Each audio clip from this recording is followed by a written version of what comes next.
ঈদে ঘরে ফেরা মানুষের খবর জানাতে মুন্সিগঞ্জ থেকে সরাসরি যোগ দিচ্ছেন সহকর্মী এম তরিকুল ইসলাম মাহবুব।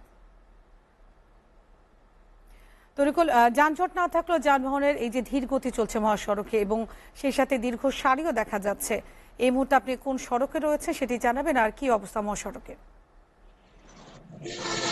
আমি এই মুহূর্তে আছি দক্ষিণ পশ্চিমাঞ্চলের অন্যতম পূর্বেশ্বর বলে খ্যাত ঢাকা এক্সপ্রেস অর্থাৎ বঙ্গবন্ধু এক্সপ্রেস পদ্মা সেতুর মাওয়া প্রান্তে। আর আপনাকে যদি আমি দেখাতে চাই ঈদযাত্রার চতুর্থ দিনের খবর, তাহলে কিন্তু বলতে হয় কিন্তু গেল দুদিনের তুলনায় কিন্তু আজ কিন্তু পদ্মা সেতুতে কিন্তু যানবাহনের চাপ একেবারেই কম। তবে সকাল নাগাদ কিন্তু আমরা সকাল থেকে দুপুর 12টা পর্যন্ত কিন্তু আমরা যানবাহনের ব্যাপক চাপ লক্ষ্য করেছি। তবে এখন যে মহাসড়কের বিভিন্ন স্থানে কিন্তু যানবাহনের চাপ রয়েছে খুব কম। তবে এই যানবাহনগুলি কিন্তু এখন মহাসড়ক হয়ে ঢাকা পথের কিন্তু এই মহাসড়কের পদ্মা সেতু হয় নির্বিঘ্নে পারাপার হচ্ছে। আমি কথা বলেছিলাম মহাটা পুলিশের ইনচার্জ বেহাল হায়দারের সাথে, তিনি আমাকে জানিয়েছেন যে যানজট যাতে না লাগে এবং যাত্রী নির্বিঘ্নে পারাপারের লক্ষ্যে পদ্মা সেতু নির্বিঘ্নে পারাপারের লক্ষ্যে যাতে